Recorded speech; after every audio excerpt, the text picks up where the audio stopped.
اعوذ باللہ من الشیطان الرجیم بسم اللہ الرحمن الرحیم الحمد للہ رب العالمین الصلاة والسلام علی جمیع الانبیاء والمرسلین سیما نبینا و حبیب قلوبنا و شفیع ذنوبنا ابی القاسم المصطفى محمد اللہم صل علی محمد و آل محمد وعلى آله الطيبين الطاهرين المعصومين المنتجبين واللعنة الدائمة على أعدائهم أجمعين من اليوم عداوتهم إلى قيام يوم الدين۔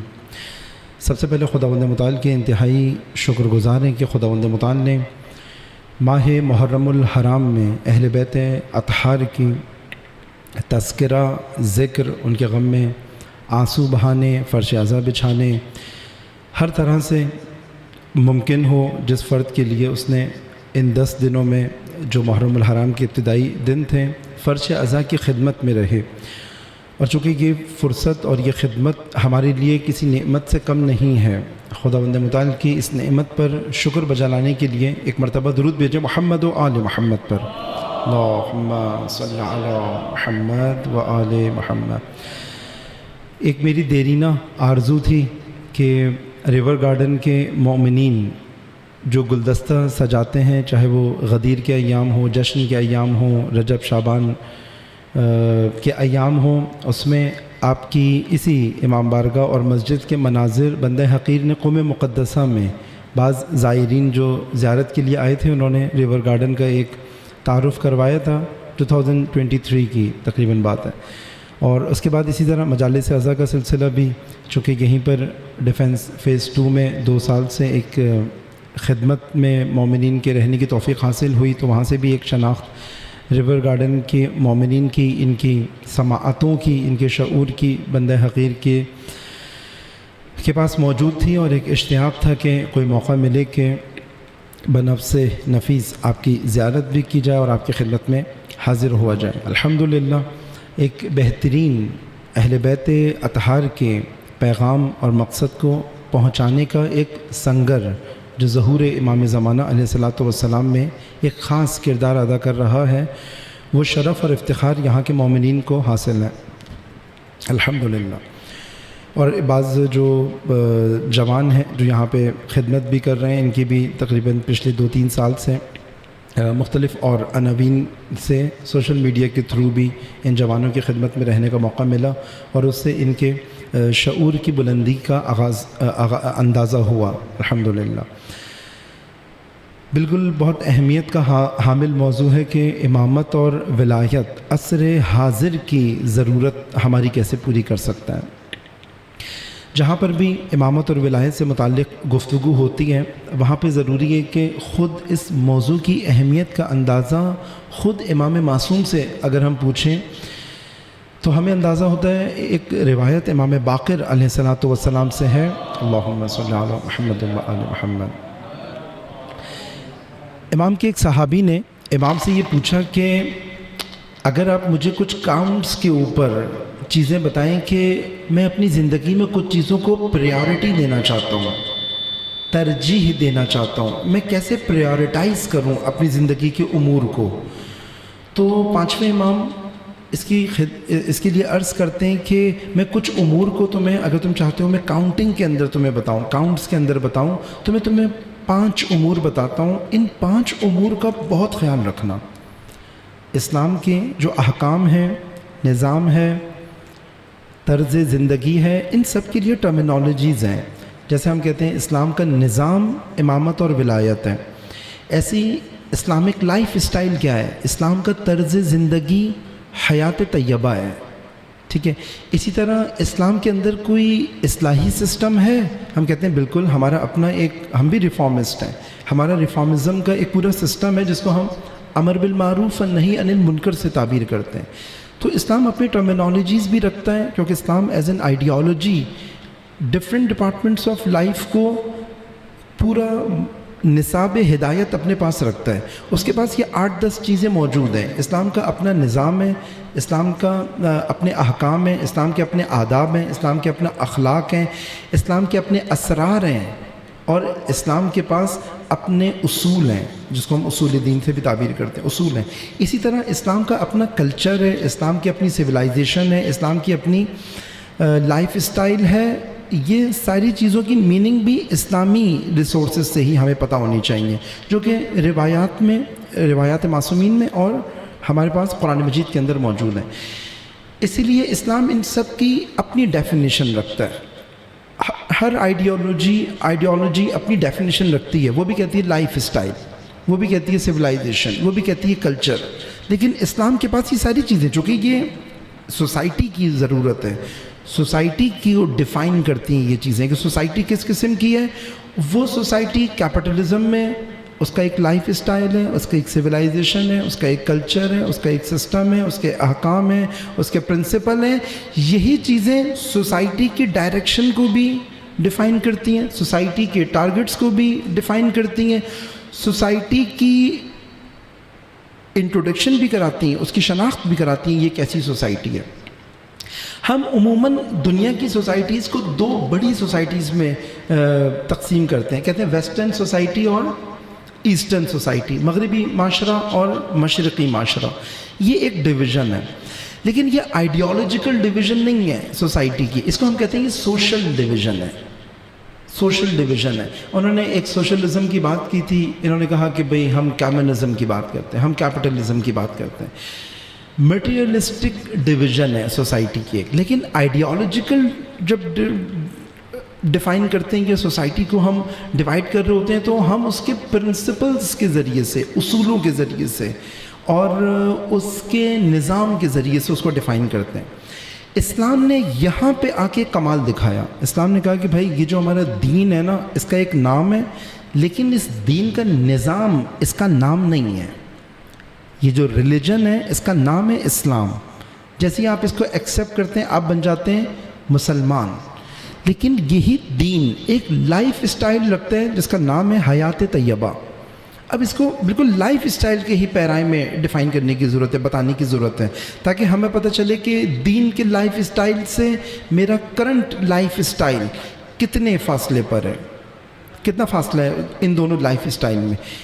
یہاں پہ پھر ہم اس لائف اسٹائل کو کہتے ہیں کہ ویسٹرن لائف اسٹائل اور ویسٹرن کلچر، ویسٹرن سویلائزیشن۔ اب دیکھیں ویسٹرن سویلائزیشن جو کچھ ابھی غزہ میں، فلسطین میں سب کچھ ہو رہا ہے، اور وہ جو یہ اپنی خبروں میں، فلموں میں اور اس میں ہمیں سمجھاتے تھے حقوق بشر، ہیومن رائٹس، انسانی حقوق، یہ ساری چیزیں ہم سے باتیں کرتے تھے، لیکن ہم نے دیکھا کہ اصل ریالٹی کیا ہے وہ غزہ میں، فلسطین میں ہمیں نظر آئی۔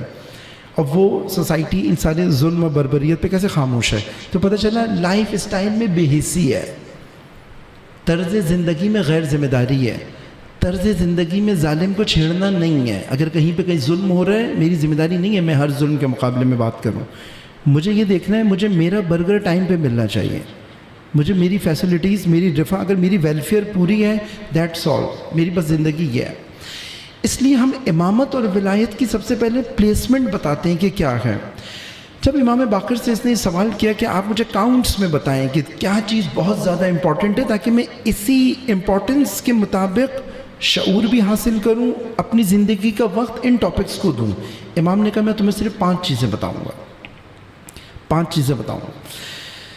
امام نے کہا کہ اصل یہ جو 5 چیزیں میں تمہیں بتانے جاتا ہوں، سب سے پہلے یہ بھی بتا دوں انہی 5 چیزوں کے اوپر اسلام کی بنیاد ہے، یعنی بیسمنٹ ہے۔ جیسے ایک عمارت ہوتی ہے، وہ عمارت کی ایک بلڈنگ ہے، عمارت کی 5 چیزیں بہت امپورٹنٹ ہوتی ہیں۔ ایک عمارت کی بیس ہے، پھر اس کے اوپر پلرز ہوتے ہیں، پلرز کے اوپر پھر دیواریں ہوتی ہیں، ٹھیک ہے، ان دیواروں کے اوپر ہم کہتے ہیں کہ سب سے پہلے بیس بنائی جاتی ہے، پھر پلرز بنائے جاتے ہیں، پھر اس کے بعد بلڈنگ بنائی جاتی ہے، دیواریں ہوتی ہیں۔ اس کے بعد 2 چیزیں بہت امپورٹنٹ ہوتی ہیں جو آخری ہوتی ہیں، ایک انٹیریئر ڈیکوریشن اور ایک ایکسٹیریئر ڈیکوریشن۔ اسلام کے اندر یہ جو بیس والی چیزیں، امام نے کہا میں تمہیں جو ابھی چیزیں بتا رہا ہوں یہ بیس والی چیزیں ہیں جس پہ عمارت کھڑی ہوتی ہے پورے اسلام کی۔ تو امام نے فرمایا کہ سب سے پہلی نماز ہے، سب سے پہلے نماز ہے۔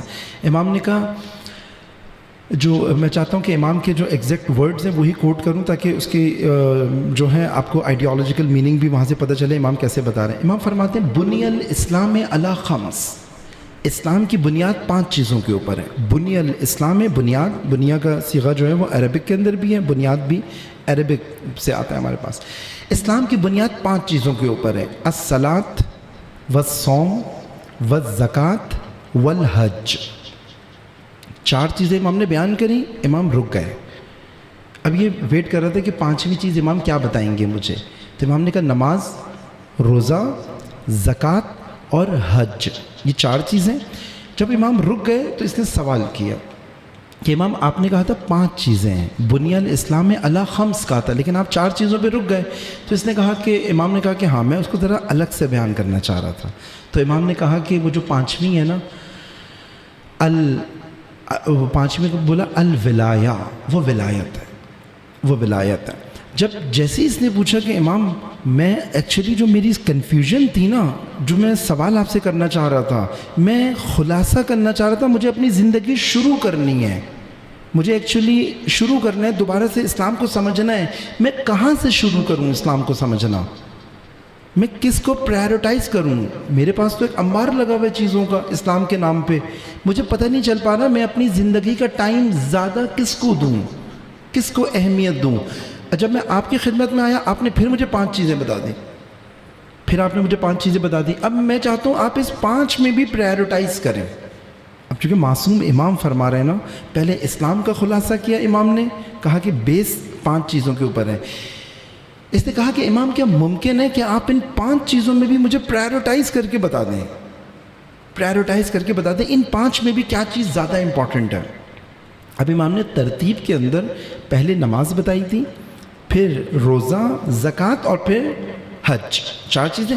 امام نے کہا ما نودیا الی احد مثل ما نودیا الی الولایہ، کسی چیز کی جانب اس قدر دعوت نہیں دی گئی جس قدر ولایت کی، جتنا نا ولایت کی جانب دعوت دی گئی ہے. کسی چیز کی جانب اتنا نہیں بلایا گیا، اتنی تاکید نہیں ہوئی، اتنی زور نہیں دیا گیا جتنی ولایت اور امامت کے بارے میں زور دیا گیا. جیسے امام نے اس کو بتایا، اس نے کہا ہاں اب میں آپ کی بات سمجھ گیا، اب آپ نے مجھے وہ بتایا جو میں آپ سے لینے آیا تھا. میرے اور آپ کے لیے اس روایت کے اندر جہاں امام فرماتے ہیں 5 چیزیں ہیں، اور یہ 5 چیزوں کے اندر نماز، روزہ، حج، زکوٰۃ اور ولایت، اور امام کہہ رہے ہیں کہ اس میں بھی سب سے زیادہ ولایت ہے، امامت ہے. ہم اکثر چونکہ ہماری عقیدت امامت اور ولایت کے ساتھ بہت زیادہ ہے، جو کہ ہونی بھی چاہیے، لیکن ہم ڈیفائن کرنے میں بعض اوقات ہم تھوڑا سا نیچے کی طرف آ جاتے ہیں کہ امامت اور ولایت کو ڈیفائن کیسے کریں. وہ سیاق و سباق سے پتہ چلتا ہے، وہ ایسی چیزوں سے پتہ چلتا ہے امامت اور ولایت کو بیان کرنے والا اس کو کس جگہ پہ بیان کر رہا تھا. ہم دیکھتے ہیں غدیر کے موقع پہ جب امامت اور ولایت کا اعلان ہوا، نبی اکرم نے ان سے کیا بات کی تھی؟ نبی اکرم نے کہا تھا کیا میں تمہارے نفسوں پر، تمہاری جانوں پر تم سے زیادہ اختیار رکھتا ہوں؟ ان سے پہلے پوچھا تھا، اقرار لیا تھا، انہوں نے کہا تھا قالو بلا، جی بالکل آپ ہمارے نفسوں پر ہم سے زیادہ اختیار رکھتے ہیں. تب جب امام نے یہ فرمایا، چونکہ رسول امام بھی ہیں، تب اس رسول، نبی اور امام نے یہ فرمایا کہ من کنت مولا ہو فہذا علی مولا، تاکہ کوئی اس طرح اگر بعد میں آ کے امامت اور ولایت کو محبت میں محدود کرے، بہت ہی عقیدت مند ہوگا تو زیادہ سے زیادہ محبت میں محدود کرے گا، یا امامت اور ولایت کے بارے میں دوستی کی بات کرے. ایک فرقے نے، ایک طبقے نے دوستی کی بات کری، امامت اور ولایت یعنی دوستی، اور وہ جو اہل امامت اور اہل ولایت تھے انہوں نے کہا عقیدت اور محبت، امامت اور ولایت، جبکہ امامت اور ولایت کا یہ معنی بھی ایک درجے میں آیا ہے. لیکن جہاں پر امامت اور ولایت معصوم امام بیان کر رہے ہیں، چاہے وہ نبی کی صورت میں ہو یا 5ویں امام کی صورت میں جو میں نے آپ کو مثال دی، وہاں پہ امام نے یہاں پہ بیس کے طور پہ بیان کیا، بیس کے طور پہ بیان کیا، بنیاد، اور وہاں پہ کہا کہ اختیار، جتنا اختیار میں رکھتا ہوں تمہارے نفسوں کے اوپر اتنا اختیار تو حتیٰ تمہیں خود نہیں ہے اپنے نفسوں کے اوپر. اس بات کو سمجھو تاکہ تمہیں امامت اور ولایت کی ڈیزگنیشن، پلیسمنٹ، اس کے مقام کا اندازہ ہو جائے. امامت اور ولایت اس طرح کی حقیقت کا نام ہے. آج کی ہماری جو ڈسکشن ہے وہ اس والی چیز پہ رہے گی. اس کا مطلب یہ ہوا کہ اگر ہم یہ والا معنی نہ لیں کہ بھائی امامت اور ولایت یعنی اپنی زندگیوں کو کسی کے اختیار میں دینا اور مکمل زندگیوں کو اختیار میں دینا، کس کے اختیار میں دینا؟ امامت اور ولایت کے اختیار میں دینا۔ میں نے آپ سے کہا کہ اسلام کا نام اسلام ہے، لیکن اسلام کا نظام امامت اور ولایت ہے۔ اور نظام کیا ہوتا ہے؟ نظام وہ ہوتا ہے کہ جو پوری حقیقت کے اوپر حاوی ہو، نظام اسے کہتے ہیں۔ بس امامت اور ولایت ایک ایسی حقیقت، ایک ایسا ریالٹی ہے جو پوری یہ عمارت ہے نا اسلام کی، اس کے اوپر حاوی ہے، اس کے اوپر ناظر ہے، اس کے اوپر جیسے ہم کہتے ہیں کہ چھائی ہوئی ہے اس کے اوپر۔ جیسے ایک عمارت بیس کے بغیر باقی نہیں رہ سکتی، ایسے اسلام امامت اور ولایت کے بغیر باقی نہیں رہ سکتا۔ اب سید الشہداء کے اس کلام کی تفسیر ہمیں پتہ چلتی ہے کیوں سید الشہداء کہہ رہے تھے کہ جس قوم کے اوپر ایسا رہبر، امام یا حاکم آ جائے یزید جیسا ظالم، فاسق، فاجر، تو امام کہہ رہے تھے کہ فعلی الاسلام والسلام، ایسے اسلام پہ فاتحہ پڑھ دینی چاہیے۔ یعنی امامت اور ولایت کے بغیر اسلام پہ فاتحہ پڑھ رہے ہیں وہی امام حسین، اور ایک اسلام پہ اپنا علی اکبر قربان کر رہے ہیں، ایک اسلام پہ علی اصغر قربان کر رہے ہیں، ایک اسلام پہ خود بھی شہید ہو رہے ہیں، ایک اسلام پہ بہنوں کی چادریں کمپرومائز ہو رہی ہیں، ایک اسلام کے اوپر کہہ رہے ہیں کہ جلنے خیمے تو جلنے دو۔ اگر یہ سارا لشکر یہاں پہ اپنے خون میں غلطہ ہو جاتا ہے تو کوئی مشکل نہیں ہے، وہ جو چیز بچانی ہے اس پہ سب نے قربان ہونا ہے۔ ایک اسلام پہ فاتحہ پڑھ رہے تھے، ایک اسلام کو بچا رہے تھے، بس دو اسلام تھے۔ ایک امامت اور ولایت کے سائے میں کربلا میں جمع ہوا تھا، اور ایک اسلام پورے عالم اسلام کے اندر کوفہ، مکہ، مدینہ، شام، حتیٰ حج کے اوپر بھی جو اسلام تھا امام اس پہ فاتحہ پڑھ رہے تھے۔ مجھے ایسا حج نہیں کرنا۔ اپنے حج کو عمرے میں تبدیل کیا اور کہا خدا حافظ، میں کربلا میں ایک اور اسلام بچانے جا رہا ہوں، لیکن تم ایک اور اسلام میں حج کر رہے ہو، مجھے یہ حج پسند نہیں آ رہا۔ یہ حقیقت ہمارے لیے آج کے زمانے میں سمجھنا بہت ضروری ہے کہ ہمارے زمانے میں اسلام کی کتنی اقسام ہیں، اور حسینی اسلام کون سا ہے، عاشورائی اسلام کون سا ہے، کربلائی اسلام کون سا ہے، زینبی اسلام کون سا ہے، یعنی جس کو ہم بہت سادہ کہیں تو اہل بیتی اسلام۔ امام خمینی رحمۃ اللہ علیہ فرماتے تھے اسلام ناب محمدی، ایک مرتبہ درود بھیجیں محمد و آل محمد پر، صلی اللہ علیہ محمد۔ علامہ اقبال نے بھی آ کے یہی بات کی اپنے درجے میں، جو بات امام حسین کر رہے تھے کہ دو اسلام ہیں، ایک اسلام یزیدیت اور ظلم کے سائے میں نمازیں، روزہ، حج، زکوٰۃ، حتیٰ وہ آنسو بھی بہا رہے تھے اہل بیت پہ۔ مکہ میں جن لوگوں نے سید الشہداء کو رخصت کیا ہے انہوں نے آنسو بہائے مکہ میں، کہا ہم کربلا میں آپ کے ساتھ نہیں ہیں، لیکن جب مکہ سے نکل رہے تھے 3 شعبان کو مکہ پہنچے سید الشہداء، 8 ذی الحج کو اپنے حج کو عمرے میں تبدیل کیا، کہا کہ میں اس ظالم فاسق حاکم کے مقابلے میں قیام کرنے جا رہا ہوں، تم میں سے جو میرے ساتھ چلنا چاہتا ہے چلے۔ لوگوں نے بہت گریہ کیا، بہت گریہ کیا، حتیٰ امام کے جو بھائی ہیں حضرت جناب محمد حنفیہ انہوں نے بھی بہت گریہ کیا، لیکن کہا کہ بھیا میں آپ کے ساتھ نہیں چلوں گا۔ امام نے کہا کہ ابھی تو آپ اتنا گریہ کیا ہے، وہ روز 2-3 دن سے امام حسین کو منع کر رہے تھے، آپ میرے بھائی ہیں، آپ میری جان ہیں، آپ میرے لیے سب کچھ ہیں، لیکن آپ یہ کام نہ کریں، آپ نہ جائیں، قیام نہ کریں ظلم کے خلاف۔ ٹھیک ہے، یہ ایک اسلام تھا دراصل جو روک رہا تھا، نہ کہ ایک فرد روک رہا تھا۔ مکہ میں اور افراد سید الشہداء کو روک رہے تھے، یہ وہ افراد تھے جو بڑے ہمدرد تھے۔ میں نے کہا نا یہ امام حسین کے لیے آنسو بہا رہے تھے، انہوں نے اپنے گھر امام حسین کے لیے کھولے تھے، مکہ میں امام انہی کے گھروں میں قیام پذیر رہے ہیں۔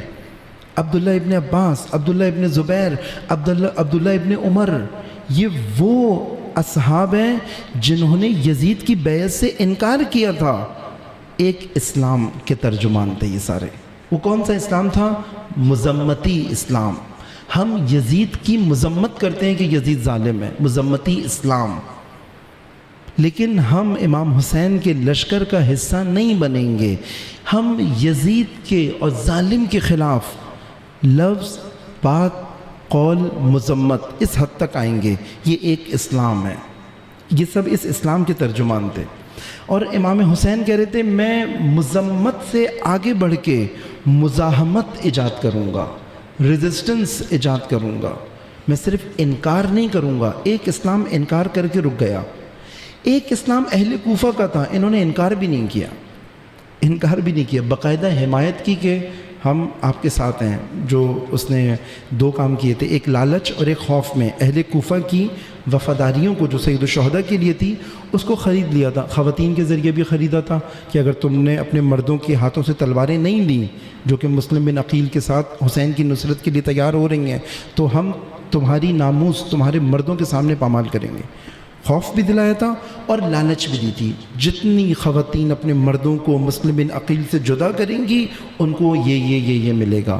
روایات کے اندر موجود ہیں کہ عبید اللہ نے کیا کیا ان کو آفرز کی تھیں۔ لالچ اور خوف کے ذریعے سے امامت کے امبریلا کے نیچے سے ان کو باہر نکالا تھا، اور امامت کا جو نائب تھا معصوم امام کا غیر معصوم نمائندہ اس کے لشکر کو خالی کیا جا رہا تھا۔ اینن آج بھی جس معاشرے میں ہم زندہ ہیں ہمارے پاس بھی امامت اور ولایت کی جو تصویر ہماری دسترسی میں وہ بھی ایک معصوم امام کا غیر معصوم نمائندہ ہماری دسترسی میں، اس کے لشکر کو بھی انہی چیزوں سے خالی کیا جا رہا ہے۔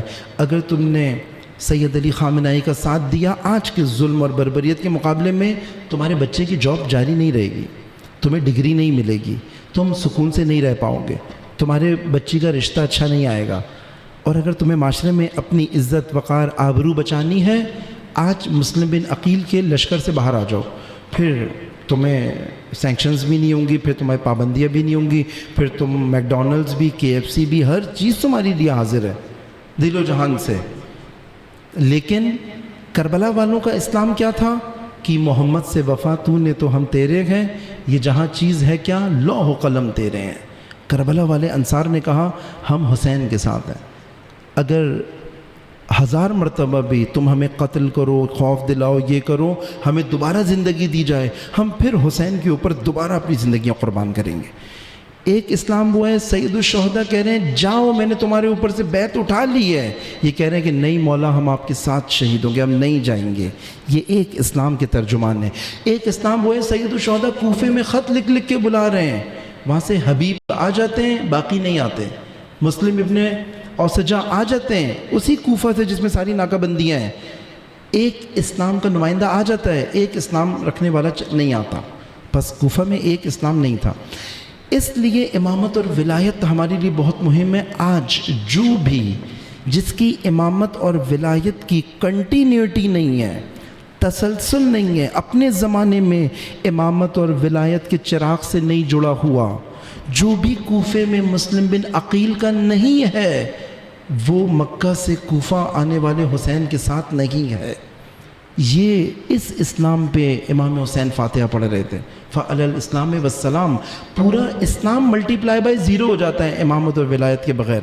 سیدہ فرماتی ہیں اپنے خطبے میں بالامام تمام الصلاۃ، بالامام تمام الزکوٰۃ، بالامام تمام الصوم، بالامام تمام الحج۔ امام کے ساتھ نمازیں قبول ہیں، امام کے ساتھ حج قبول ہیں۔ ہمارے ذہن میں فوراً یہ بات آتی ہے اچھا یہ شاید 14 معصومین کی بات ہو رہی ہے۔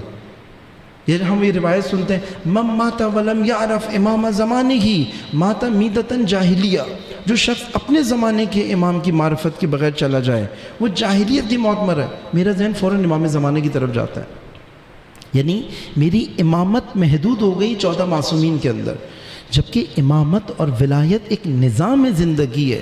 کیسے ممکن ہے کہ مولا علی سے پہلے نہ ہو یا امام زمانے کی غیبت سے بعد نہ ہو؟ ممکن ہی نہیں ہے۔ اس لیے ہم ہر جگہ پہ اس موضوع کو ضرور بیان کر رہے ہیں۔ کیوں ہر جگہ امامت کو موضوع کیا ہے؟ چونکہ امام باقر فرما رہے ہیں ما نودی الی احد مثل ما نودی الی الولایہ۔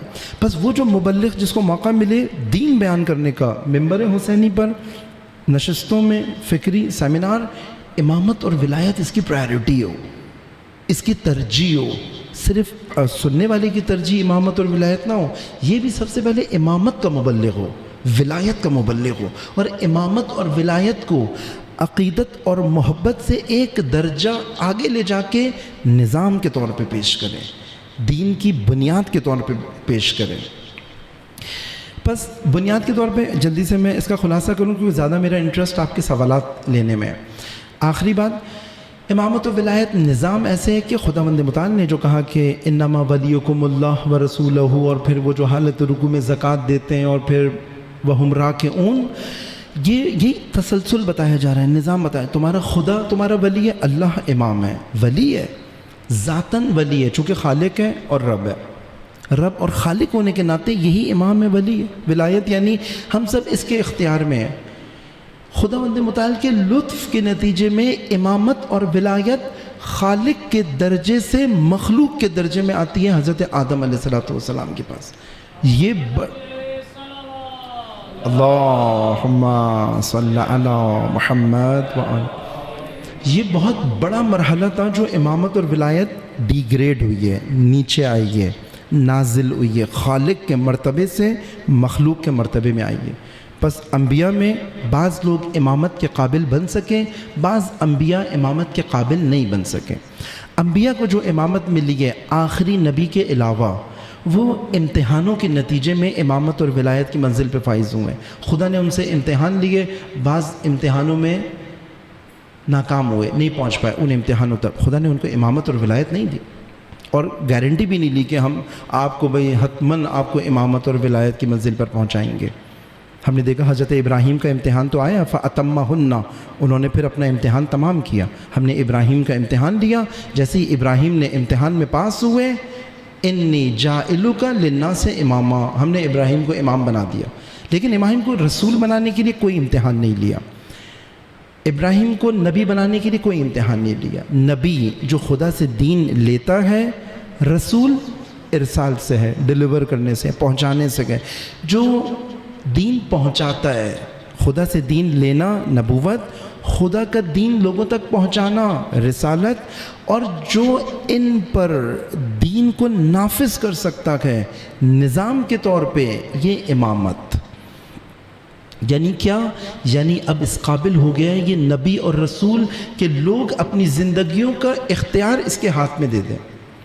جیسے لوگ اپنی زندگیوں کا اختیار اس کے ہاتھ میں دیں گے، فوراً لوگوں کی زندگیوں میں امامت اور ولایت نافذ ہونا شروع ہو جائے گی. جیسے ہماری زندگیوں کا اصل اختیار خدا کے ہاتھ میں، خدا کو حق ہے کہ یہ اختیار خدا کے ہاتھ میں ہونا چاہیے. میرے نفس کا، میں کیا پہنوں، کیا کھاؤں، کہاں جاؤں، کس سے شادی کروں، کون سا سبجیکٹ پڑھوں، کہاں جاب کروں، کس کو دوست بناؤں، کس کو مخالف بناؤں، کس سے دشمنی کروں، کس سے نفرت کروں، ہر اختیار خدا کے پاس ہونا چاہیے. لیکن خدا نے لطف کیا کہ بھائی خدا غیبت میں ہے، ہمیشہ سے غیبت میں. خدا ہمیشہ سے ہے، ہمیشہ تک رہے گا. خدا ہمیشہ سے غیبت میں ہے، لیکن ہمیشہ غیبت میں نہیں رہے گا. اس بات کو یاد، خدا ہمیشہ غیبت میں نہیں رہے گا. میری مادی دنیا میں ہونے کی وجہ سے اللہ غیبت میں ہے ابھی میرے لیے، چونکہ میں مادی دنیا کے اندر ہوں. لیکن عالم آخرت میں اللہ کی غیبت نہیں ہے، اللہ کا حضور ہے میری روح کے ساتھ، حضور ہے. ابھی اس کو آگے جا کے آپ کی خدمت میں پیش کرتا ہوں. یہ ایک امامت کا درجہ ہے جو فعلاً میرے لیے غیبت میں ہے. جیسی معاملہ آیا کہ بھائی یہ مادی دنیا میں کسی مادی انسان کو ان کے درمیان بھیجنا پڑے گا اپنی امامت، یعنی اللہ کا نائب ہے، اللہ کا خلیفہ ہے، یہ نیچے کہ اللہ کی الوہیت ربوبیت کا ترجمان بنے گا یہ نیچے جا کے، یہ نبی. بس اس کو امامت دی گئی کہ بھئی تم نے ان کے اختیار اپنے ہاتھ میں رکھنے، چونکہ تمہارا اختیار میرے ہاتھ میں ہے. بس الٹیمیٹلی میں انسان کا اختیار اپنے ہاتھ میں رکھوں گا تاکہ شیطان اور وہ جو قوتیں جو اس کی زندگی ضائع کرنے چاہتی ہیں اس سے اس کو بچا لیا جائے گا. اس لیے امامت کے بارے میں آیا کہ الامامت زمام الدین، امامت دین کی زمام ہے. جیسے زمام کہتے ہیں، جیسے ایک گھوڑے کو پکڑتے ہیں نا تو اس کی لگام ہوتی ہے، اس کو ذریعے سے پکڑتے ہیں، رسی کے ذریعے سے. زمام الدین والنظام للمسلمین، امامت جو ہے مسلمانوں کے لیے نظام. یہ روایات کے اندر امامت کی ایسنس کو بتانے کے لیے، ریالٹی کو بتانے کے لیے آیا. بس یہاں سے آگے معاملہ بڑھا، آخری نبی آ گئے. جیسے آخری نبی آئے، کہا کہ بھئی یہ جو 14 معصومین ہیں نا ہمارے پاس، 14 معصومین، ان کی امامت اور ولایت مخلوق کی باقی تمام امامت اور ولایت کے درجات میں سب سے عالی ہے. فرق کیا ہے؟ ان کو امتحان لے کے امام اور ولی نہیں بنایا گیا. خدا کا ارادہ تھا، انما یرید اللہ، خدا کا ارادہ تھا کہ ہم آپ کو ایسے پاک کریں کہ جیسے پاک کرنے کا حق ہے. اللہ نے کہا مشیت الہی ہے، میں نے 14 کو چنا ہے کہ امتحان کے نتیجے میں نہیں، فضل کے نتیجے میں، لطف کے نتیجے میں نے جب سے ان کو خلق کیا یہ امام ہے، میں نے جب سے ان کو خلق کیا یہ امامت اور ولایت کی منصب پر ہیں۔ کہا بھئی کیوں؟ خدا نے کہا میری مرضی، میں خالق ہوں، میں نے بعض کو چنا ہے اپنے لیے۔ یہ امتحان کے نتیجے میں امامت اور ولایت پہ نہیں پہنچتے، اس لیے ان کی امامت کے بارے میں یہ ڈسکشن ختم ہے کہ یہ کب امام بنیں گے یا کب ان کی امامت ساقط ہو سکتی ہے، ممکن ہی نہیں۔ خدا نے کہا میں نے ان کے لیے طے کی، یہ جب سے مخلوق ہیں امام ہیں، یہ 14 ان کی امامت و ولایت کا یہ درجہ ہے۔ اللہ کی امامت و ولایت کے درجے کے بعد مخلوق میں امامت و ولایت کا عالی ترین درجہ ان 14 معصومین کو دیا گیا، اور جنہوں نے انبیاء کے زمانے میں بھی انبیاء کی بھی امامت کی ہے، انبیاء کی بھی رہنمائی کی ہے، انبیاء کو بھی نجات دلائی ہے۔ آپ سنتے رہتے ہیں وہ تذکرے، ممبر سے بیان ہوتا ہے، اس کی ہمارے پاس تاریخی شواہد موجود ہیں۔ معاملہ آگے بڑھا، نبی اکرم جاتے ہوئے ختم نبوت ہوا، ختم رسالت ہوا، لیکن ختم امامت نہیں ہوا۔ امام نے اگلا امام بنایا ہے، لہٰذا کلی طور پہ یہ جملہ غلط ہے، اشتباہ ہے کہ غدیر میں امامت اور ولایت کا آغاز ہوا۔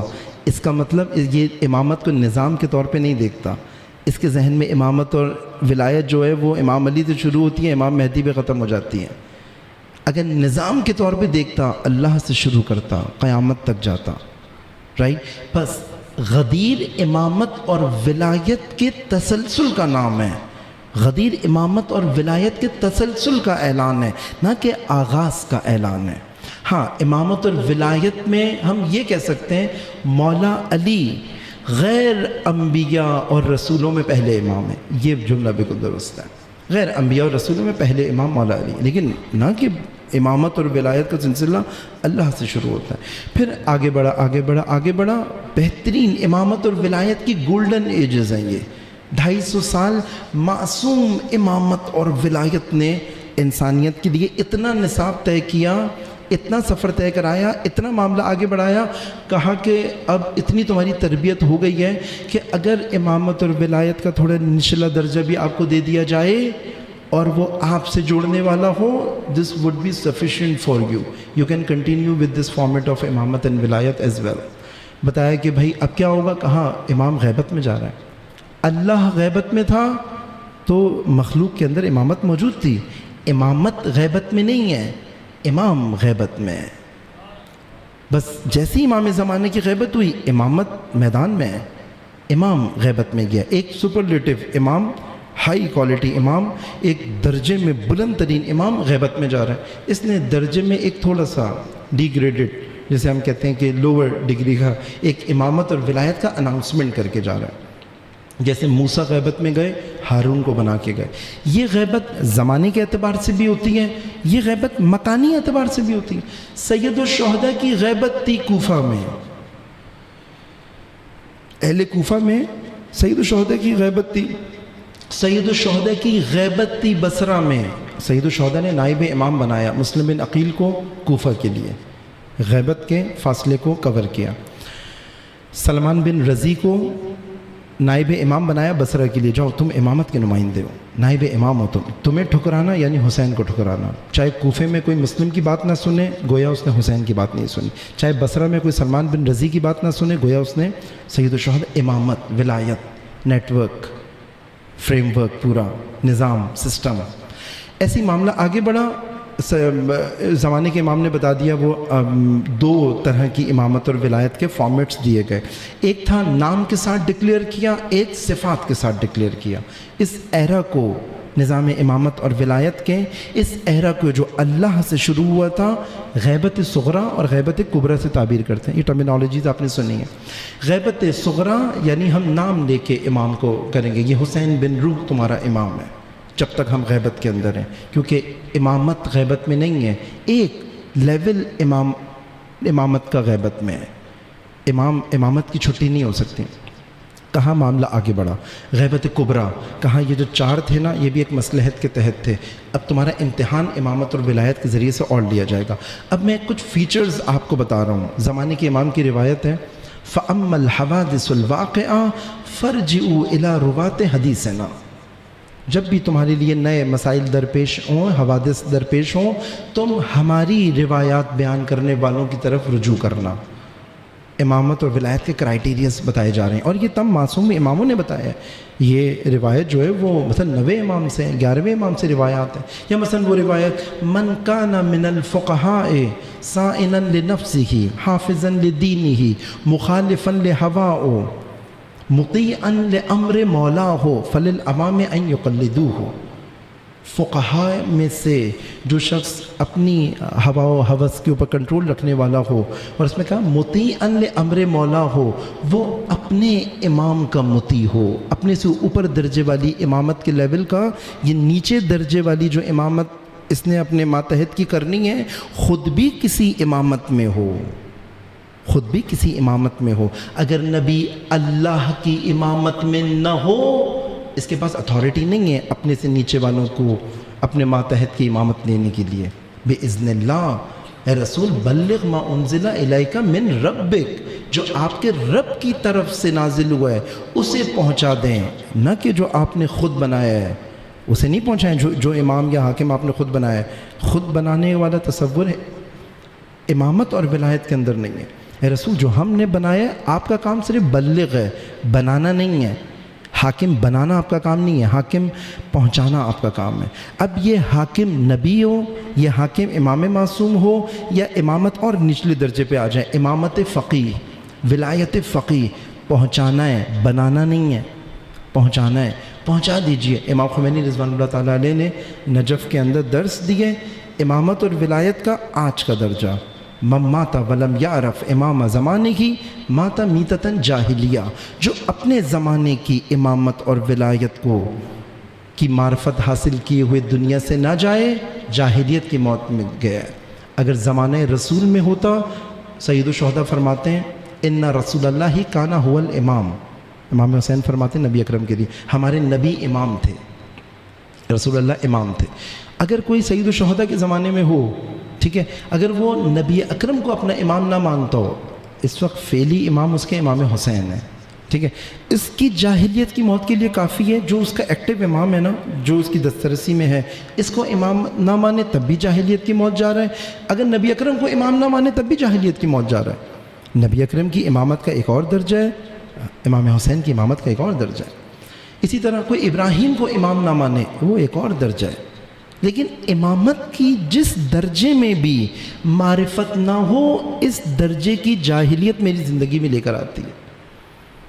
جس امامت کے درجے کی مخالفت کروں گا، انکار کروں گا، یا مقابلے میں کھڑا ہوں گا، یا نہیں سمجھ پا رہا ہوں گا، اپنی جاہلیت کا اقرار کر رہا ہوں اسی درجے کے اندر۔ یہ روایت اس کو بتاتی ہے۔ لیکن جس کی امامت 14 معصومین میں محصور ہو جائے، اس کی روایت میں فوراً ذہن پلٹ کے وہیں پر ہی جائے گا۔ اس کا مطلب یہ جو کافر ہے نا، یہ امامت و ولایت اللہ کا مخالف ہے، اس کی جاہلیت بہت بڑی ہے۔ یہ جو کافر ہے اصل میں یہ امامت اور ولایت اللہ کا مخالف ہے۔ اب معاملہ آگے بڑھا، امام خمینی نے آ کے لوگوں کو بتایا کہ بھائی ایسا نہیں ہے، امام پردہ غیبت میں گئے، امامت پردہ غیبت میں نہیں گئی ہے، یہ تم لوگ خود سے کیوں بنانا شروع ہو گئے چیزیں؟ عدالتی نظام برطانیہ کا، سیاسی نظام فرانس کا، اور تعلیمی نظام آکسفورڈ کا، یہ تم نے خود سے کیوں بنانا شروع کر دیا؟ یہ تو ابھی تو تم اتنی باتیں کر رہے تھے، مولا علی یوں اور امام صادق یوں اور امام سجاد یوں اور ہمارے امام جیسا کوئی نہیں ہو سکتا۔ پھر تم زندگی کسی اور سے کیوں لیتے ہو؟ اگر تمہارے مولا علی اتنے ہی ہیں جو تم کہہ رہے ہو ہر مشکل کا حل ہے، یہ پھر مشکلات کا حل آکسفورڈ سے اور فرانس سے اور جرمنی سے، امریکہ سے اور برطانیہ سے کیوں لیا ہوا ہے؟ پھر سب کچھ ان سے لیتے نا، اپنے دعوے میں سچے ثابت ہو۔ امام خمینی رضوان اللہ تعالیٰ علیہ نے یہ باتیں کرنا شروع کری جو کہ علامہ اقبال نے بھی کی۔ علامہ اقبال نے کہا کہ تو نے پوچھی ہے امامت کی حقیقت مجھ سے، حق تجھے میری طرح صاحب اسرار کرے۔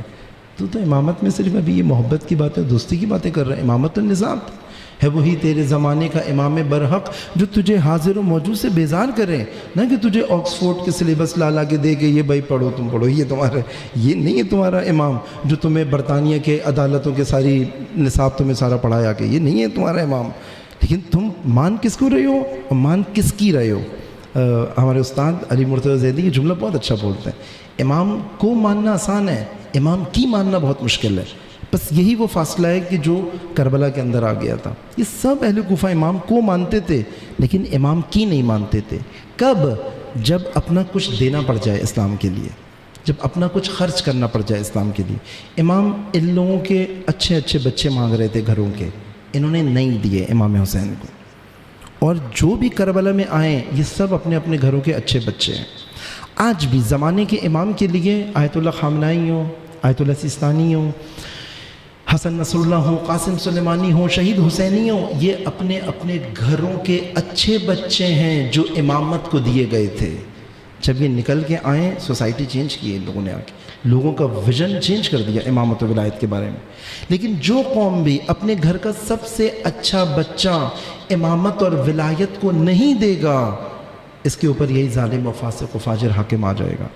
اس کو پھر اسی طرح کے علماء ملیں گے، اس کو پھر اسی طرح کے اسکالرز ملیں گے جو عزاداری کو بھی پیشہ وری میں تبدیل کر دیں گے، جو ممبر کو بھی، محراب کو بھی تجارت کا ذریعہ بنا دیں گے، امامت اور ولایت کی تبلیغ کا ذریعہ نہیں بنائیں گے۔ یہ چیلنج ہمارے پاس موجود ہے۔ توڑیں گے کہاں سے؟ اپنے گھر کا سب سے اچھا بچہ امامت کو آج دینا پڑے گا، 10 سال بعد یہ ممبر پہ بیٹھ کے اپنے بچوں کی روٹی روزی نہیں کمائے گا، امامت کے ناصر بنانے کا کام کرے گا۔ اس کی خطابت کے نتیجے میں امامت کو ناصر ملے گا، نہ کہ گھر کو خرچہ۔ کون کر پائے گا؟ میں نے کہا وہ گھر کا سب سے اچھا بچہ جب امامت کو دیں گے۔ معاملہ آگے بڑھا، امام خمینی رضوان اللہ تعالیٰ نے کہا بھائی ولایت فقیہ ہے، یہ ولایت فقیہ ورٹیکل ہے، طول میں ہے، اللہ، نبی، علی، امام مہدی اور ولایت فقیہ نیچے درجہ مل گیا ہے۔ جتنی قوم پست ہوتی چلی جائے گی، مسلمانوں کا شعور نیچے چلا جائے گا، امامت کا وہی درجہ ان کو دیا جائے گا جتنا اسلام کا شعور ان کے پاس ہے۔ اسی لیے ایران میں خمینی آئے گا، پاکستان میں نہیں آئے گا۔ جتنا اسلام کا شعور ہوگا اتنا آپ کو امامت کا درجہ دیا جائے گا۔ کہا پھر ہمیں اوپر جانے کیا کریں؟ کہا جو سب سے نیچے والا درجہ ہے اس کی مطیع بن جاؤ، اس کی اطاعت کے اندر آ جاؤ۔ یہ ولی فقیہ تمہیں امام مہدی کی امامت کے قابل بنائے گا، یہ تمہیں تیار کر کے اوپر بھیجے گا، پھر تم جاؤ گے ہیڈ آفس میں، پھر یہ ہیڈ آفس تم سے وہ کام لے گا۔ ولی اب یہ کیا کرے گا بھائی؟ امام مہدی تمہیں سکھائیں گے کہ امامت کے اور اوپر نبی اکرم کے قابل بنائیں گے تمہیں۔ بھائی نبی کیا کریں گے؟ نبی تمہیں شوق شہادت ایجاد کریں گے۔ جب تم شہید ہو جاؤ گے، جیسے یہ شہید ہو جائے گا، امامت کے سلسلے سے جڑ کے شہید ہونا، ولی فقیہ امام مہدی نبی اکرم یعنی مولا علی نبی اکرم پنجتن پاک، کہا کہ جب تم شہید ہو جاؤ گے نا، تم امامت اللہ کے قابل ہو جاؤ گے۔ اب تمہاری اتنی کیپیسٹی ہے، اب تم اتنے بلند ہو گئے، اب تمہاری ہدایت کے لیے اللہ خود آیا ہے۔ وَلَا تَحْسَبَنَّ الَّذِينَ قُتِلُوا فِي سَبِيلِ اللَّهِ أَمْوَاتٌ بَلْ أَحْيَاءٌ عِندَ رَبِّهِمْ يُرْزَقُونَ۔ ہرگز گمان نہیں کرنا جو راہ خدا کے اندر، یہ جو کہنا راہ خدا میں یہ فی سبیل اللہ کیا ہے؟ یہ فی سبیل اللہ وہی امامت کی کڑی ہے۔ جو اسی امامت کی کڑی کے اندر شہید ہو گئے ہیں، ہرگز ان کو مردہ گمان نہ کرنا، بلکہ اب تو یہ اس قابل بن گئے ہم سے خود رزق لیتے ہیں۔ اب میں نے ان کو انبیاء کے حوالے نہیں کیا جاؤ نبی ان کی ہدایت کرو، نا، جہاں تک تم نے پہنچانا تھا امامت نے، یہ بلند ہو گئے۔ کہا کہ شہید کا مقام نیکیوں کی درجہ بندی کری، روایت طولانی ہے وہ، نیکیوں کی درجہ بندی کری۔ امام فرماتے ہیں کہ نیکیوں کے اوپر ایک نیکی یا ہر نیکی سے اوپر نیکی ہے، حتیٰ کہ ایک انسان راہ خدا کے اندر شہید ہو جاتا ہے۔ امام فرماتے ہیں اس کے بڑھ کے پھر کوئی نیکی نہیں ہے۔ یہ مقام ہے انسان کا، مقام اطمینان، مقام شہادت۔ یہ مقام شہادت امامت و ولایت اللہ کے قابل بناتا ہے۔ اب اللہ اس کی ہدایت کرے گا، ابھی بھی یہ بڑھے گا برزخ میں، آخرت میں بڑھے گا کہنے کہاں پہنچے گا؟ مجھ جیسا بنانے تک اس کو لے کے آنا ہے مجھے، یہ مجھ جیسا بنے۔ اے انسان تو میری اطاعت کر، میں تجھے اپنا جیسا بنا دوں گا۔ یہ جو حدیث قدسی ہے یہ حقیقت ہے، خدا یہاں تک لے کے آنا چاہتا ہے، یہاں تک لے، بالکل مجھ جیسے بن جاؤ۔ یہ میری زندگی کا مقصد ہے، الٹیمیٹ ٹارگٹ۔ یہ سب عزاداری، ممبر، جشن، کلاس، نصاب تعلیم، نظام، امامت، سب کی ذمہ داری یہ ہے کہ مجھ جیسے بن جاؤ، مجھ جیسے۔ ہم ہمیشہ سے نہیں ہیں لیکن ہمیشہ تک رہیں گے۔ اس لیے میں نے آپ سے کہا تھا کہ اللہ کی غیبت ہمیشہ کی نہیں ہے ہمارے لیے۔ جیسے ہی میں اس عالم ارواح میں جاتا ہوں، میٹا فزیکل حیات میں جاتا ہوں، مادی عالم سے، عالم ملک سے عالم ملکوت میں جاتا ہوں، عالم ملکوت میں فقط اللہ امام ہے، فقط اللہ ولی ہے، فقط اللہ ہادی ہے۔ پھر وہ کہتے ہیں فادخلی فی عبادی فادخلی جنتی، امام حسین کو یہ کہا تھا، لیکن کب؟ جب اس اطمینان پہ پہنچے، یا ایتھا النفس المطمئنہ ارجعی الی ربک، پھر نبی کے حوالے نہیں کرتا، پھر یہ نہیں کہتا جاؤ جا کے علی سے دین سیکھو، نبی سے دین سیکھو، نہیں، ابھی تمہارا درجہ یہ تھا، علی تمہیں ایلیویٹ کرے گا، علی تمہیں اوپر لے کر آئے گا، علی تمہیں سلمان بنائے گا، ابو ذر بنائے گا، علی تمہیں مقداد بنائے گا، علی تمہیں اوپر لے کر آئے گا، پھر تم جعفر طیار کی طرح پرواز کرو گے عالم ارواح میں، پھر تم اللہ کے قابل بناتے ہیں۔ یہ امام کا کام اللہ کے قابل بنانا ہے، تاکہ اللہ کی مستقیم ہدایت کے قابل بن جاؤں میں، جو کہ میں نے آپ سے کہا 14 معصومین پہلے سے اسی منزل کے اوپر قرار دے کے خلق کیے گئے نمونے کے طور پہ۔ معصومین 14 معصومین اللہ سے مستقیماً ہدایت لینے کے قابل ہیں۔ خداوند متعال نے ان کو خلق کی اس اسٹیج پہ کیا ہے، عام انسان نے اسٹرگل کے نتیجے میں یہاں تک پہنچا۔ یہی فلسفہ حیات ہے، یہی فلسفہ دین ہے، اسی کے لیے قرآن آیا ہے، اللہ کی ہدایت کے مستقیم اس کو لینے کے قابل بن جاؤ، شہید ہونے کے بعد یہ منزل حاضر ہوتی ہے۔ ایک مرتبہ درود بھیجیں محمد و آل محمد پر۔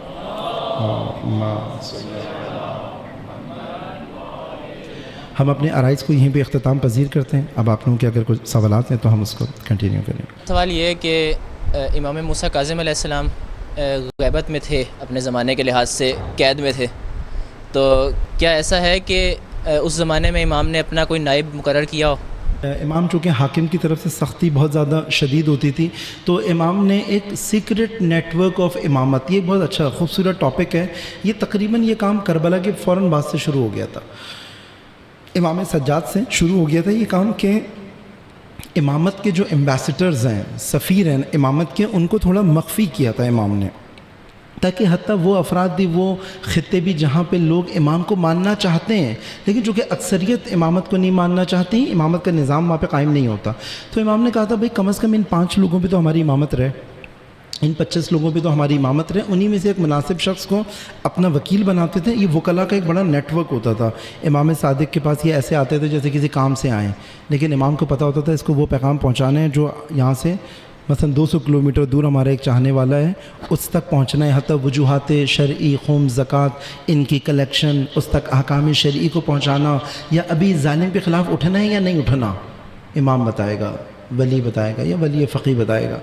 وہ اپنا سیکرٹ نیٹ ورک بناتے تھے، اس کو وکلاء کا نیٹ ورک کہا جاتا تھا۔ یہ 11ویں امام تک چلا ہے، بہت حسین ٹاپک ہے، یعنی اس میں تقریباً 23-24 افراد ہیں جنہوں نے کمال کیا ہے، یعنی کمال کے پوری حکومت کی مشینری نے اپنے بندے چھوڑے ہوئے پورا زور لگا دیا کہ امام کی بات ماننے والے تک نہ پہنچے۔ پھر یہ کیسے پہنچاتے تھے؟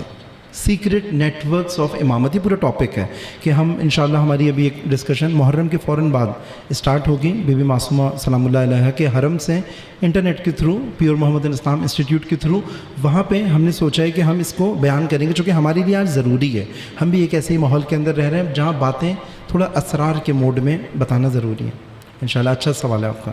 آپ نے فرمایا کہ ولایت بیان ہونی چاہیے، معذرت کے ساتھ ہمارے پاکستان میں وکیل حق ولایت تو بہت زیادہ ہیں، جب آپ کہتے ہیں ولایت امامت بیان ہو تو وہ فضائل کا ایک لامتناہی سلسلہ ہے جو ممبر سے شد و مت کے ساتھ بیان ہوتا ہے، تو آپ نہیں سمجھتے کہ ایک تو بانیان کی یہ ذمہ داری ہے، اس کے ساتھ جو علماء دین ہیں اور خاص کر ہمارے اندرون پنجاب کی سائڈ پہ تو مطلب بہت زیادہ کام کرنے کی ضرورت ہے کہ ہم جو مجالس کا اور جو ممبر کا تقاضا ہے اس سے اس طرح کی باتیں جب تک نہیں ہوں گی تو ایک ہمارے سامنے ہمارے استاد بھی بیٹھتے ہیں ڈاکٹر نذیر صاحب، تو ایک نسل تو پوری نکل گئی معذرت کے ساتھ، اس کے نزدیک ایک عزاداری کا مفہوم، امامت کا، ولایت کا مفہوم ہی الگ ہو گیا اور ان کی اگلی نسلیں بھی شروع ہو گئی ہیں، تو ابھی تو اب شروع سے ہونا پڑے گا، اس معاملے میں تھوڑی سی بتائیے جزاک اللہ۔ ہم نے کہا دیکھیں ہم کوئی امامت و ولایت کے بغیر تو نہیں ہے نا، الحمدللہ۔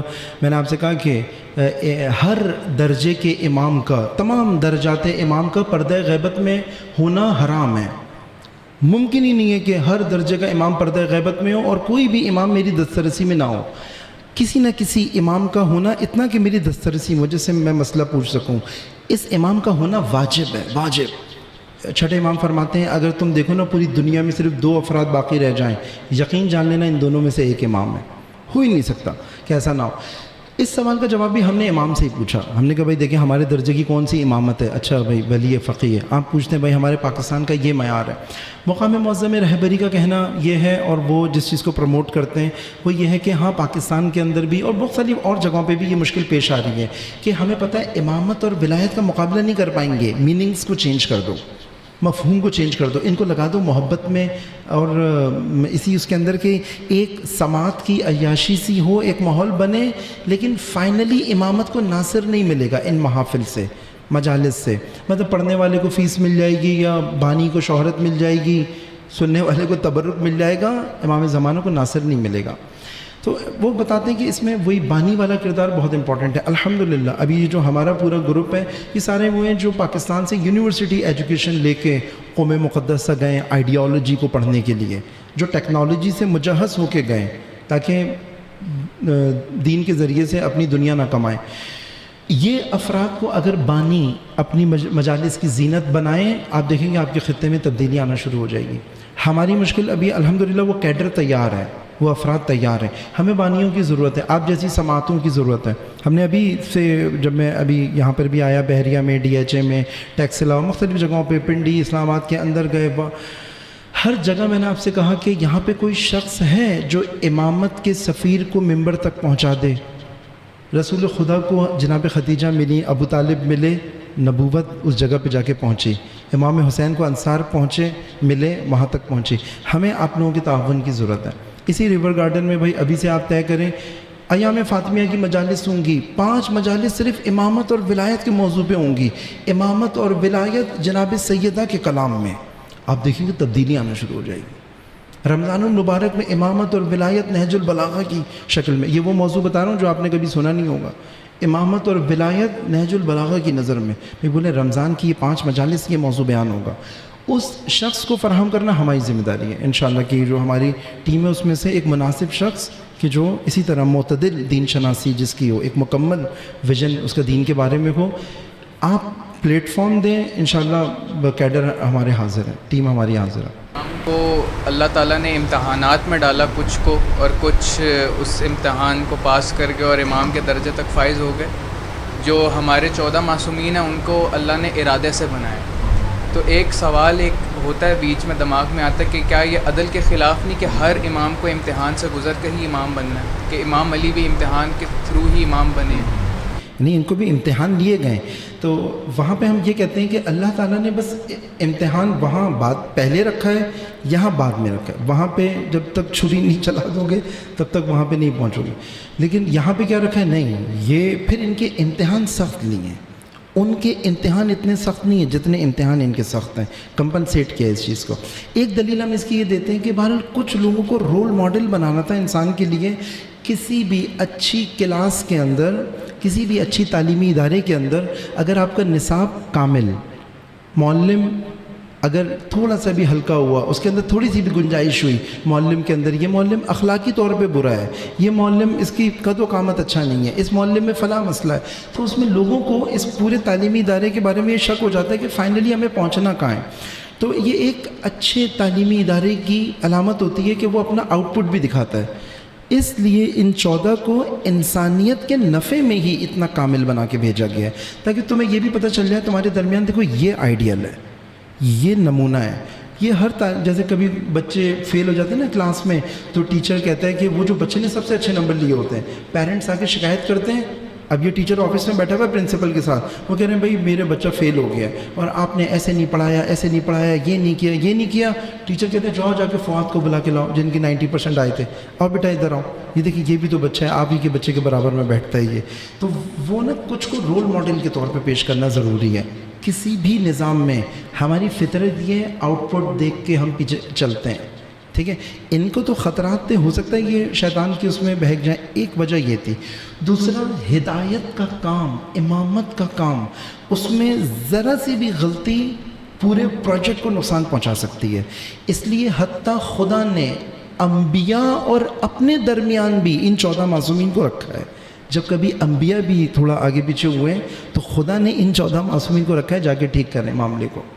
آپ نے وہ وقت سنا ہے کہ فرعون جب غرق ہوا، 14 معصومین کا کیا کردار ہے کشتی نوح میں، 14 معصومین کا کیا کردار ہے جب آدم وہاں پہ مشکل میں پھنسے کہ کیسے نکالا. تو اس لیے خداوند متعال نے بعض کو درمیان میں رکھا ہے اس چیز کو سیٹ کرتے ہوئے کہ میرے پورے پروجیکٹ کے اندر کہیں پہ کوئی وہ ہو رہا ہوگا تو ان 14 سے مدد لی جائے گی. اور ایک یہ بھی ذہن میں رکھیں جب ہم 14 کہتے ہیں تو ہم ان جناب سیدہ کی ولایت کے قائل ہیں, مقام ولایت کے قائل ہیں. نبی اکرم کا جتنا بھی احترام ہے جناب سیدہ کے لیے جو باقی کسی معصوم امام نے بھی اپنی بیٹیوں کو نہیں کیا ہے, وہ احترام وہ اسی مقام ولایت کی وجہ سے. یہ جو اہل یقین ہے یہ انسان کی روح کے مقامات ہیں.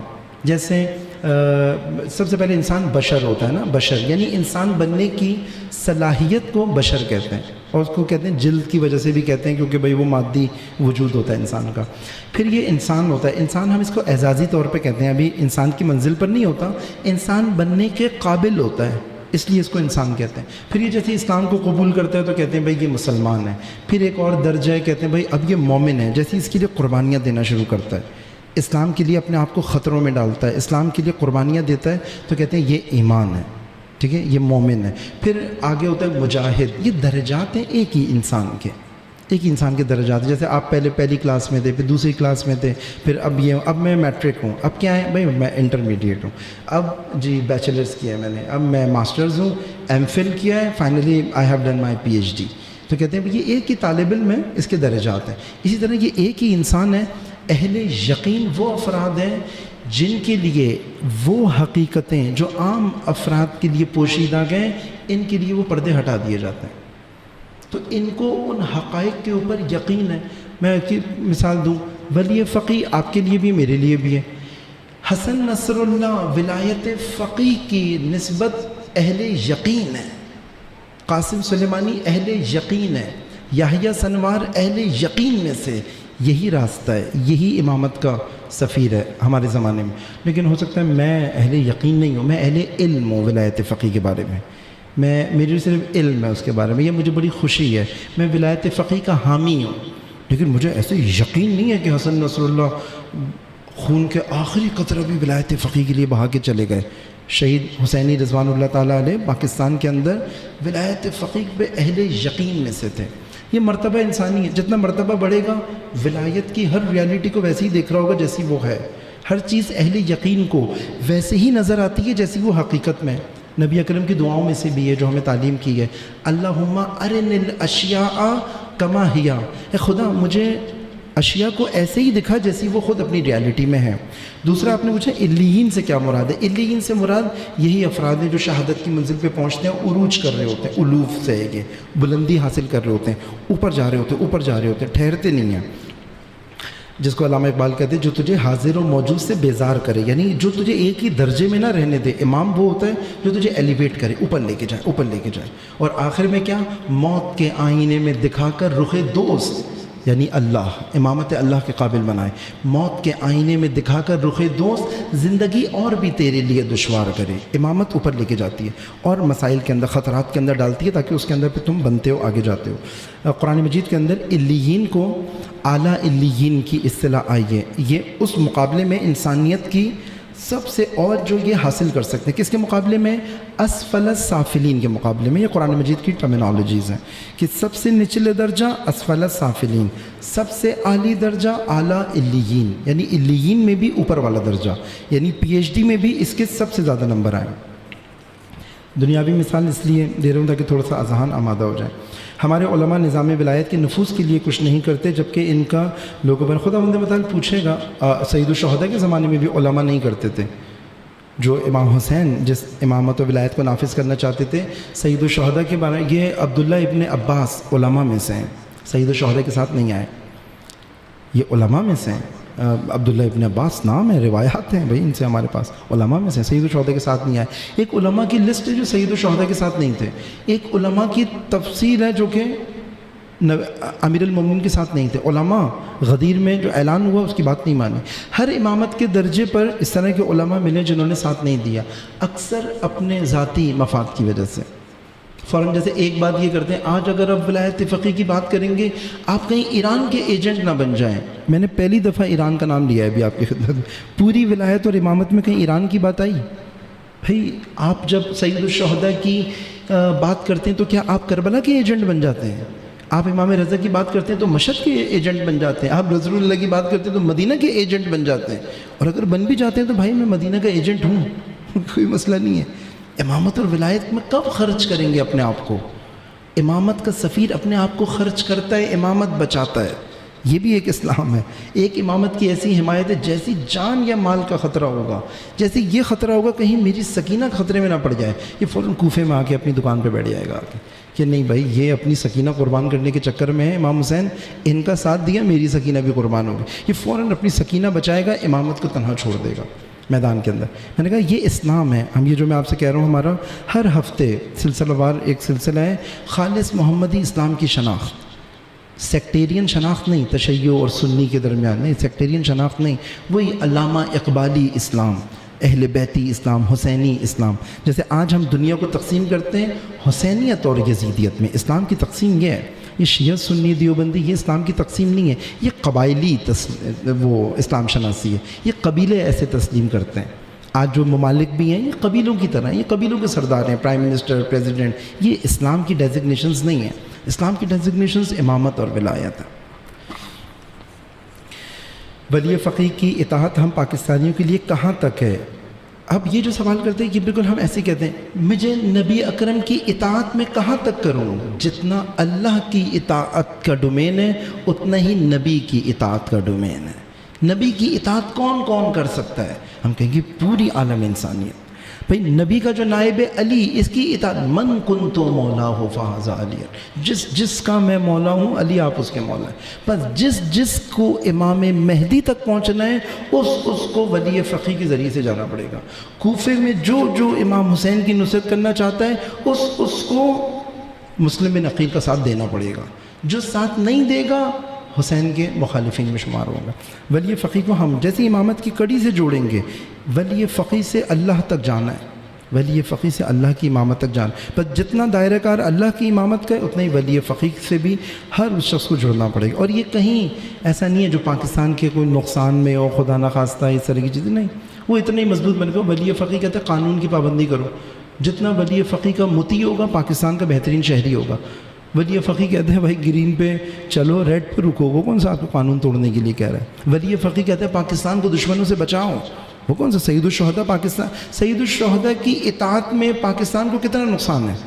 بھائی کوئی نقصان نہیں ہے۔ سید الشہداء کی اطاعت میں پاکستانی مسلمان کشتی نوح میں سوار ہو جائے گا، اتنا ہی ڈومین ہے اس کا۔ لیکن ہم ایسے ہی پیش بھی کریں، میرے کردار میں وہ یہ نہ دیکھ رہے ہوں کہ امام حسین کا ماننے والا بے نمازی، امام حسین کا ماننے والا جو سگنل توڑتا ہے، امام حسین کا ماننے والا جو تعلیم حاصل نہیں کرتا، امام حسین، پھر اس کو خطرہ ہونا شروع ہو جائے گا۔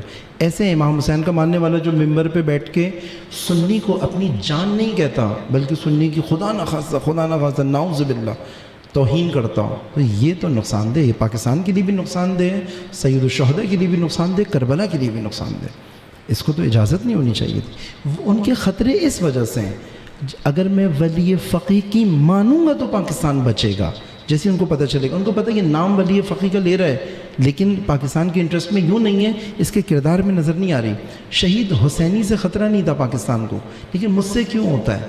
اسی وجہ سے کہ ان کو وہ اقدار، وہ ویلیوز ولایت فقیہ کی مجسم اس کی شخصیت میں نظر نہیں آتی تھی۔ ہم بائیکاٹ وہیں تک کر سکتے ہیں جہاں پہ خود ولی فقیہ نے ہمارے لیے ڈیفائن کیا ہے۔ ولی فقیہ نے کہا ہے پاکستان کا استحکام، وطن کی حفاظت چیزیں کرنی ہے۔ ولی فقیہ نے کہا ہے پاکستان کے محافظین کو کمزور نہیں کرنا ہے دنیا کے سامنے، پاکستان کو قدرت بنانا ہے۔ پاکستانی ولی فقیہ نے کہا ہے پاکستانی لباس پہنو، پاکستانی زبان بولو، پاکستان کی شناخت اور اس کو دنیا بھر میں اس کا معیار اچھا کرو۔ تو یہ باتیں ہم لوگوں کو بتائیں کہ ولی فقیہ چاہتے ہیں اپنے قبیلے کو بہترین امامت کے قابل بناؤ۔ سورہ واقعہ میں یہ سوال آ چکے ہیں، آپ میں سے اگر کسی کا کوئی سوال ہے۔ محرم الحرام کے بارے میں آیت اللہ سیستانی کے بہت اچھے پیغامات ہیں، 2-3 سال آیت اللہ سیستانی نے بہت مفصل پیغامات دیے ہیں عزاداری کے بارے میں۔ تو اس کے اندر جو بنیادی بات، یہ ٹرائنگل اگر اچھا ہو گیا نا کہ یہاں کا جو بانی ہے اس کو عالم کی شناخت ہو جائے، کون ملت کو شعور دے گا، اور آپ جیسے مومنین اہتمام کریں اس شخص کو ممبر پر لانے کے لیے جس کی 10 روزہ مجالس، 5 روزہ مجالس کے نتیجے میں ایک شعور میں اضافہ ہوگا، ایک ملت کے اندر محبت، ہمبستگی، شعور، اور لوگوں کے اندر تڑپ بڑھے اس چیز کی۔ یہ میں نے آپ سے کہا کہ مقام معظم رہبری نے بھی یہ کہا ہے، وہ ایک اسلام کے نمائندے ہیں جو ممبر تک پہنچ جاتے ہیں کسی بانیوں کے ذریعے، ٹرسٹ کے ذریعے، بانی کے ذریعے، تعلقات کے ذریعے یہاں تک پہنچتے ہیں، ایسا اسلام پیش کرتے ہیں جو سنی کو پسند نہیں آتا، جس سے بیٹھا ہوا حر بھی کربلا سے واپس چلا جاتا ہے۔ یہاں ایک ایسا بانی آئے جو واپس گئے ہوئے حر کو دوبارہ کربلا فرش اعظم پہ لا کے بٹھائے۔ وہ تبھی ہوگا جب نیچے لوگوں کا اتنا شعور بنے گا کہ میں مسلم بن عقیل کو ممبر پہ لا کے بٹھاؤں۔ اگر میں نے سلمان بن سورت خزائی کو بٹھایا جو مسلم بن عقیل کا 12,000 کا لشکر لے کے چلے گئے تھے، تو وہ فرش اعظم سے آج بھی یہ کام کرے گا۔ میرے لیے میں نے کہا نا، اب علماء کا مسئلہ نہیں ہے، اب علماء ضرورت سے زیادہ موجود ہیں، صرف رسائی کا مسئلہ ہے۔ بانی یہ چاہ رہے ہیں کہ کسی طرح کوئی آئے جو ان کو خوش کرے، ماحول بنائے، ہلا گلا زبردست، تبرہ کے نام پہ وہ کچھ ہو جو امامت کو فائدہ نہیں دے رہا، ان کے دلوں کو خوش کر رہا ہے۔ وہ ان کو آئیڈیالوجیکل تبرہ سکھائے، تولا سکھائے، امر بالمعروف سکھائے، معروف کی ڈیفائن کرے، منکر کو ڈیفائن کرے، مکمل اسلام کو سمجھ کے ممبر پہ آیا ہو، نہ کہ صرف لوگوں سے اپنے روابط دل خوش کرنا، اپنی شہرت کے در پہ ہو۔ الحمدللہ میں نے کہا نا، پاکستان میں اچھے علماء، بہترین علماء ضرورت سے زیادہ ہیں۔ اب مشکل ایک زمانہ تھا جب یہ مشکل تھی، انقلاب اسلامی 40 سال، اب انقلاب اسلامی ایک تناور درخت ہے، اس نے پاکستان کے اندر اہل بیت کے معتدل اسلام شناس علماء پاکستان کو پرووائڈ کیے ہیں ولایت فقیہ کی آئیڈیالوجی نے۔ لیکن اب مشکل یہ ہے کہ کوئی چاہیے جو ریور گارڈن میں ان کا حامی بنے، جو ان کو ممبر تک پہنچائے تاکہ سوسائٹی میں وہ چینج آئے۔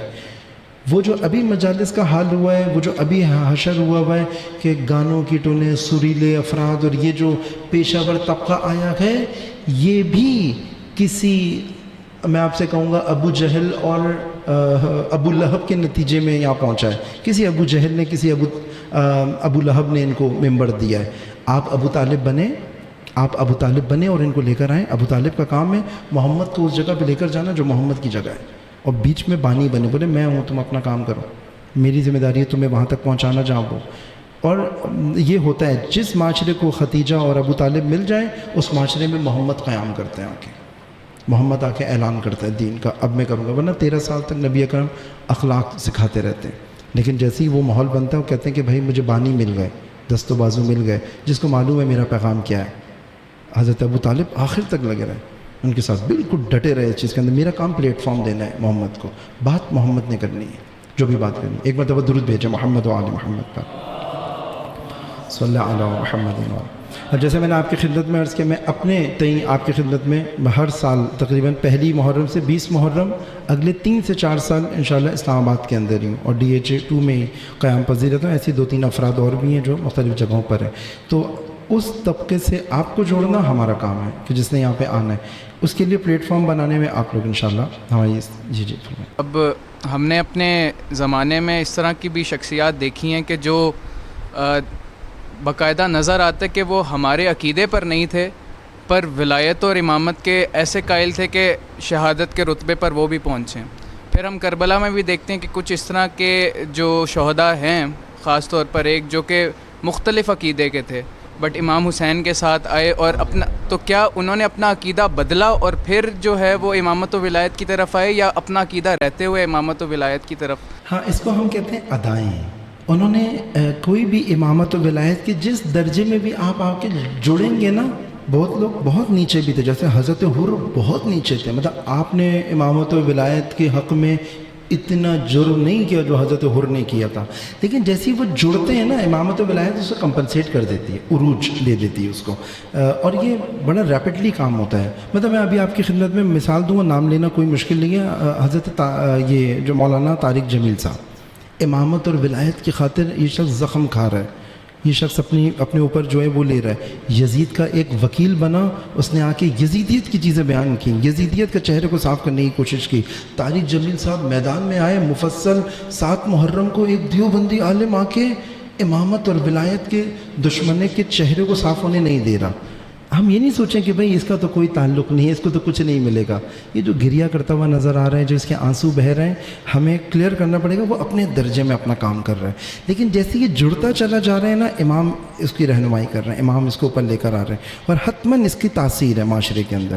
کم از کم وہ جو اذہان تشیع کے بارے میں، عزاداری کے بارے میں منفی تھے، گریہ کے بارے میں منفی تھے، وہ دیوبندی ہوتے وہ شخص نے لوگوں کو قائل کیا کہ نبی کی سنت بھی ہے، کرنا بھی ہے، کرو اور اس کا اجر بھی ہے۔ تو دیکھو جو بھی جڑے گا، جس نے بھی، امام کے اندر اتنی کیپیسٹی ہے آپ کو بہت پستی سے جلدی سے اوپر لے کے آ سکتا ہے، یہ امام کی کیپیسٹی ہے۔ تو آپ اس کی بالکل فکر نہیں کریں کہ بہت نیچے کا طبقہ جڑے گا تو اس کو ٹائم لگے گا، امام جلدی سے یہ لے کے امام زمانے کے حوالے کر دیتا ہے۔